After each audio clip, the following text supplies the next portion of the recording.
and welcome to Crime Watch Daily Updates. I'm your host, Anna Garcia. Hurricane Harvey barreled down on Houston and the surrounding areas in August of 2017, and that disastrous storm would coincide with one family's tragedy.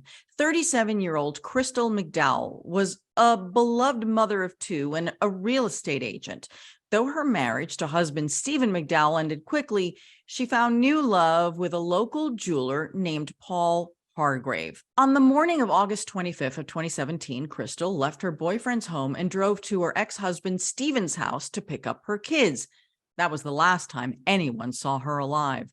Hurricane Harvey made landfall around the same time, wreaking havoc on infrastructure and flooding the city. Then, on August 29th, officials found Crystal's Mercedes submerged in hurricane water in a motel parking lot. The keys were still in the car and the doors had been left unlocked. Detectives spoke with both Stephen and Paul and hooked them up each to a polygraph machine. Stephen failed the polygraph test and later confessed to killing his wife by strangling her while their children were in the next room. Investigators eventually discovered Crystal's decomposing body in a wooded area on September 9th of 2017, and Stephen was subsequently charged. He pleaded not guilty, but was convicted of murder in June of 2019 and sentenced to 50 years in prison. Let's look back at the case of a missing mother and the murder that coincided with the deadly Hurricane Harvey.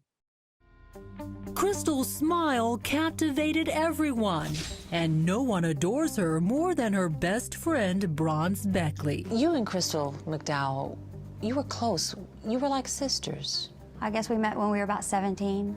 Her spirit was just radiant, and it affected people. It affected strangers. It drew you to her. But she gave her heart to the man who would become her husband, Stephen McDowell. Bronze says at first it was a match made in heaven, but quickly turned into hell. They got married in April, and by December they were separated. Just within months? Mm-hmm.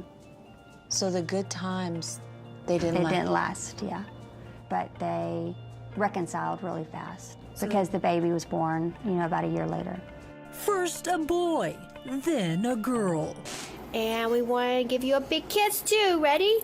1, 2, 3. Mwah. Bronze says the initial growing pains of a young marriage melted away. I mean, they had a great life. They took family vacations together, always on Facebook, loving each other, posting how much they loved each other. They were loving, and he was very kind and sweet and loving towards us. And I mean, it just looked like the perfect little family.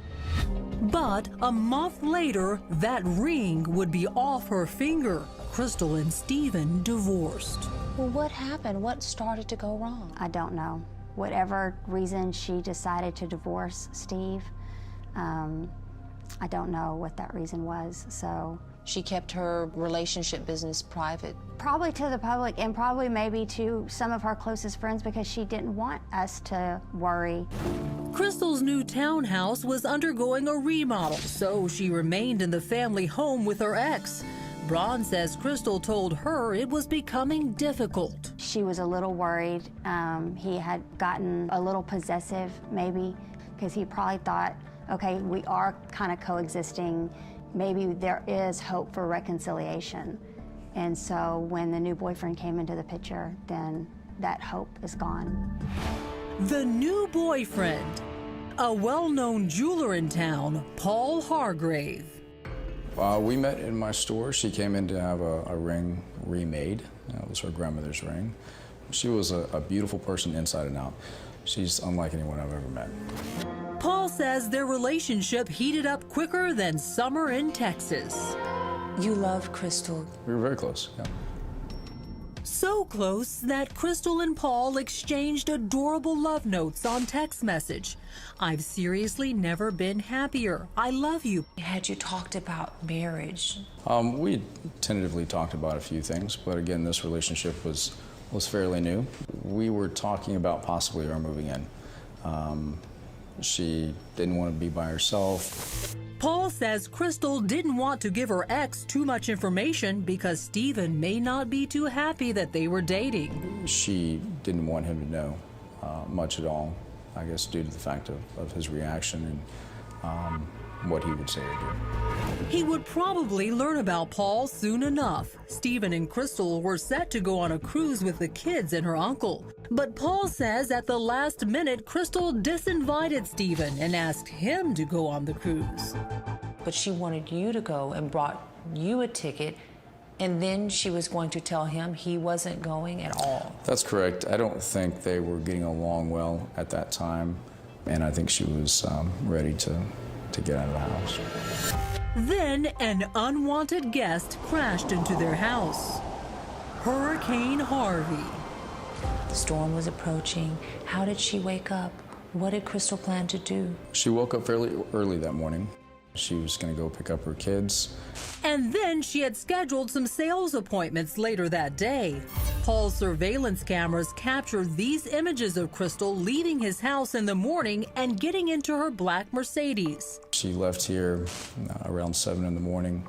She probably arrived at Stephen's house 20, 30 minutes later.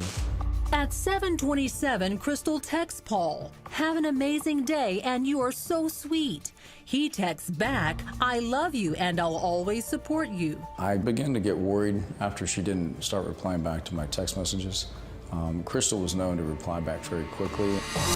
Paul frantically texts that evening, "I'm so worried about you. I hope you're okay." He never saw her again. Crystal just flew into the hot, humid air of a hurricane and vanished. Gorgeous real estate agent Crystal McDowell is missing. Hours before Hurricane Harvey bears down on Baytown, Texas. Did anybody think that Crystal may have just been trying to flee the storm? It just didn't make sense for a well-to-do woman like this, who by all accounts loved her kids, to just disappear. When Crystal's best friend, Bronze Beckley, learned she was missing, she went into full panic mode. I told my husband, I said, I feel something's not right. At first, Bronze worried, could Crystal have been kidnapped while showing a house? She is a real estate agent, and so that thought crossed her mind, but she didn't show up for her appointments that day. And so that was off the table. Bronze, who lives several hours away in Mississippi, tried to drive to Baytown to help in the search, but Harvey just wouldn't let her. Did you feel that she may have fallen victim to the storm, to Hurricane Harvey? And neither did Chambers County Sheriff Brian Hawthorne. Hurricane Harvey is about to hit the city, wreaking havoc. How did you know that this had nothing to do with the hurricane? Well, we pretty well knew it had nothing to do with the hurricane because the missing person complaint had come in prior to the storm. Where do you even begin with a missing persons report looking for a young mother when a storm is approaching? Nowadays, one of the first things that we look at is social media. So we immediately pinged her telephone and we started doing other things such as getting search warrants on her phone records. We could not find her iPad, we couldn't find her telephone, so we were operating off of her phone records. One number would pop up a lot. Crystal's new boyfriend, Paul Hargrave. What did he tell you? Was he cooperative? He was cooperative and fairly forthcoming, but we had problems getting some evidentiary items from him, such as video. He claimed he had video, so obviously that became a red flag to us. Why somebody wouldn't be turning stuff over to the organization that was tasked in trying to find and locate her. I immediately went to the police department and gave them a statement, DNA, cell phone records, camera footage. I wanted to try to get them as much information as possible so that either they could A, rule me out, or B, focus on someone else that may have had something to do with this. Did you take a polygraph test? Yes, ma'am. What were the results? They didn't tell me the results, but there was a lot of yelling and screaming, and it wasn't a good experience for me. So I don't know if I passed or failed. They didn't really state. Then the sheriff talked to Crystal's ex-husband, Stephen. What did he tell you about her disappearance? He pretty well just had told us that he hadn't seen her, that she never showed up at his house. Wait a minute. Remember? Didn't Paul say Crystal told him she was going to Stephen's house to pick up the kids? Detectives now put Stephen on the polygraph machine. How did he do in the polygraph? He did fail the polygraph. So he lied. Well, he wasn't forthcoming on all those questions that we had in the initial interviews with him. But a failed polygraph doesn't prove guilt, and it doesn't reveal what happened to Crystal. At this point, are both men persons of interest? Yes, at this point, yes.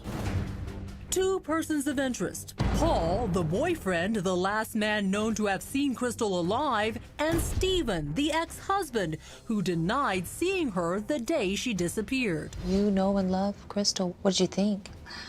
I felt Steve had done something. From the start, you suspected Steve? Yes. Mhm. Was it, if he can't have her, No one can. And I think that's when the new boyfriend came into the picture, because he had only been in the picture a month. He knew he didn't have a chance anymore. She was gone. Right. She was gone, for real. But where? Investigators are about to make a pair of shocking discoveries. See this black car right here? This Mercedes? 2 people got out of it, and it doesn't belong to them. In the flooded parking lot of a cheap motel, Crystal's Mercedes is found abandoned. This home video shot from the motel balcony, exclusively on Crime Watch Daily. They have a white car right up there that was waiting for them to come, and now they're getting busted. They should be going to jail, but why is she in handcuffs? Those 2 people rummaging around the car are quickly ruled out as suspects. Inside the car, the sheriff finds something very suspicious. That obviously told us that she or someone had placed the car there. And the way the car was parked, it appeared to us it was more staged. We didn't think for a moment that Crystal had parked it. Why? What leads you to believe it was staged? This was a 2013 Mercedes. You would not normally see that in a Motel 6 parking lot with the keys left in it and the doors unlocked. Then, 11 days later, I got a call from the Texas Ranger that Saturday afternoon saying that they had found her. a horrifying discovery. Crystal's decomposing body dumped in this wooded area, an area that was forecast to be covered by millions of gallons of water from the hurricane. He led us to the body. He actually, drove us to the body. Who did? Who took them to Crystal's body? It was Crystal's husband, Stephen. He says he killed her. How did he take her life? It was by strangulation. He choked the life out of her. That is correct. In their home where she was staying with him. Correct. The sheriff says McDowell tearfully confessed, reportedly telling them he strangled Crystal in the living room with the children in the room next door. I think they know Daddy hurt Mommy, and Mommy's not coming back. McDowell was charged with first-degree felony murder. He's held on $500,000 bail. He hasn't yet entered a plea, and the prosecutor is expected to deliver the case to the grand jury. When you found out that her ex-husband, Stephen, had confessed to killing her, how did that hit you? I was devastated. Doesn't feel like reality. Doesn't feel like she's actually gone. And so it's been difficult to come to that realization. What would you say to Stephen? I have no words for Stephen. Crystal had a long-lasting impact on Baytown. Her loved ones will never forget her. What's the hardest part now that you go through in missing her? Is knowing that I'm not going to get a text again. I'm not going to get a call again. We're not going to do birthday parties for our children again. I won't get over, this will be a long time before I'll get over losing her.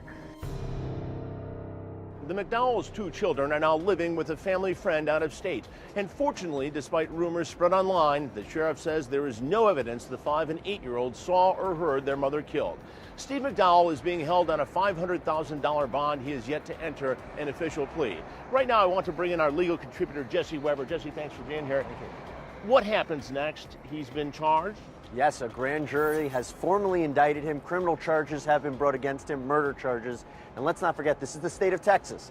He can not only face life without the possibility of parole, he can face capital punishment, a death sentence here. He confessed and took investigators to the body. Right, which begs the question, why hasn't he entered a guilty plea Why yet? is that? Just because someone confesses doesn't mean it's the end game. They could cite the fact that maybe this confession was coerced.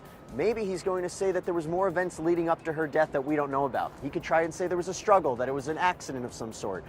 His defense team is working hard, and they obviously have to, because when you have a defendant who has confessed into police and shown them the body, it is a very uphill battle. It seems like this is an open and shut case either way, either a plea or a conviction.